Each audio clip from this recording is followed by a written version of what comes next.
Hey everyone, I wanted to create a video. Basically want to kind of focus on three things. Kind of talk about our class a little bit, talk about the next phase of understanding rhetoric and argument, and then I want to actually offer a little bit of extra credit. So if you're interested in some extra credit, be sure to watch the rest of this video because at some point I will talk about some extra credit for our class. So first of all, I just wanted to talk about, so far, hey, we're week 4 and I'm loving the ideas in class. First of all, love the ideas, like comments about Into the Wild. They were really interesting, and we basically can look at Chris McCandless in kind of two ways, right? We can kind of look at him as he's on a spiritual quest, looking for a deeper meaning to life. Although I also think we can argue that, he has a mental illness and is screaming out for help. So we're going to delve deeper into the Wild for week 4. You're going to read up to page 100. There'll be a quiz on it. And then we can look at some other factors on who might have influenced Chris as well. But what I really wanted to do, because I also love the discussions on rhetoric, and notice that our class likes to use the term persuade as part of their definition of rhetoric. So if we think about logos, pathos, ethos, if you're going to argue that logos is the most important element of rhetoric, well, that makes sense if you're going to define rhetoric as to persuade.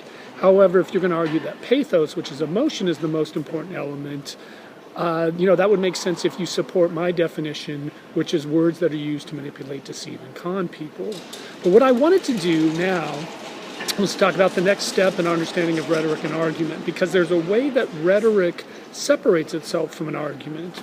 So I want to talk about that. And this is something called fallacies.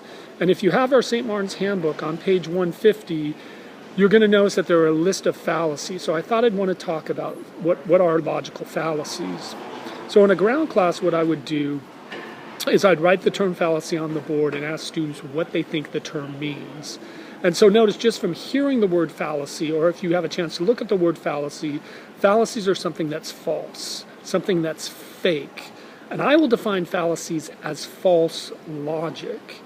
And I think if you accept my definition of rhetoric as words that are used to manipulate, deceive, and con people, and then you realize that when someone is using a fallacy, what happens is that rhetoric is less likely to have an impact on you, because what you start to do is you start to critically think. And I know oftentimes when students hear the words fallacies, they kind of panic. They think the fallacies are going to be boring. They think they're going to be hard. But in the end, some fallacies are really easy to identify. Some fallacies are really stupid. And some fallacies are just kind of silly.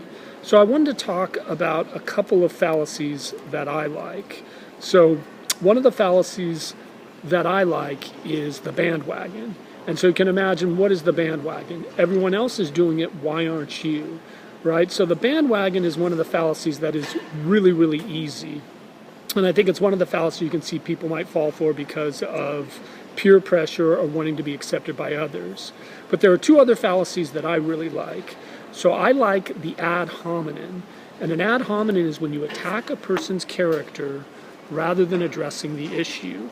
So the ad hominem happens when you attack a person's character rather than addressing the issue. So if you think about it, imagine that there is a fake student that comes up behind me and he says, "Don't take Professor Gutowski's English class. He's just like Hitler. Don't take Professor Gutowski's class. He's just like Saddam Hussein. Don't take Professor Gutowski's class. He's a real son of a bitch." Well, notice what that student did was he used an ad hominem. He attacked my character rather than addressing the issue, right? He compared me to Saddam Hussein, he compared me to Hitler, and in the end, right, he called me a son of a bitch, right? Notice he didn't deal with an issue, right? He didn't deal with an issue that says, don't take Professor Gutowski's English class. He doesn't always respond to emails. Don't take Professor Gutowski's English class. His writing assignments are confusing. Rather, that person attacked my character. The other fallacy I like is the non sequitur. And the non sequitur is when you take two things that have nothing in common. If I can get my other hand here, right? You take two things that have nothing in common and you try to associate them together. Okay, that was terrible. But so in non sequiturs, you take two things that are not associated and try to associate them together. So if you think about the about another imaginary student. Maybe another imaginary student says, hey, don't take Professor Gutowski's class, it's just like Auschwitz. Don't take Professor Gutowski's class, it's just like being at Dachau. Don't take Professor Gutowski's, it's just like being in a concentration camp. Well, notice what that imaginary student did was he did a non sequitur. He took two things that have nothing in common. Comparing our class to a concentration camp, they have nothing in common. No matter how much you don't like our class is nothing like a concentration camp. And I think the reason why I like the ad hominem, attacking a person's character, and a non sequitur associating two things that have nothing in common, because we see them all the time, especially regards in politics, right? Notice that when Hillary Clinton was running for president, you always heard, don't vote for Hillary, right? She's a Democrat, she's crazy, don't vote for Hillary Clinton. And notice that doesn't deal with any issues. It doesn't deal with like Hillary Clinton might want to raise taxes, or Hillary Clinton might want to expand Obamacare. Notice our former president, Donald Trump, was very good at using the ad hominem. He would always attack people's characters. He'd call them lazy, stupid, and dumb, right? But it never really addressed a more complex issue. I always liked when George W. Bush was president, it was always, don't vote for George W. Bush, he's stupid, clumsy, and lazy. Well, again, that doesn't deal with an issue, right? That doesn't deal with the fact that he might want to lower taxes, right? So, anyways, I just wanted to kind of talk about fallacies, and you have a discussion board this week, and that discussion board is going to ask you to pick one of your favorite fallacies and tell me why. So here is the extra credit. Now for the extra credit, I really like the comments on the student death penalty essay, but there was a trick to that student death penalty essay.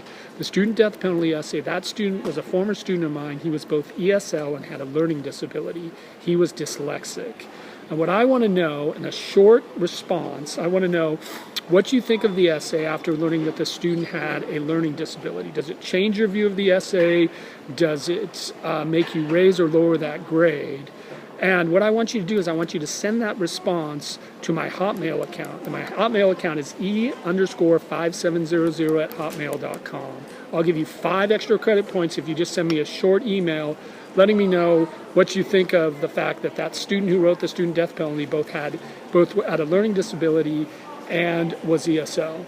And I look forward to seeing what your comments are. If you need anything else, send me an email, and let's get ready for week 4.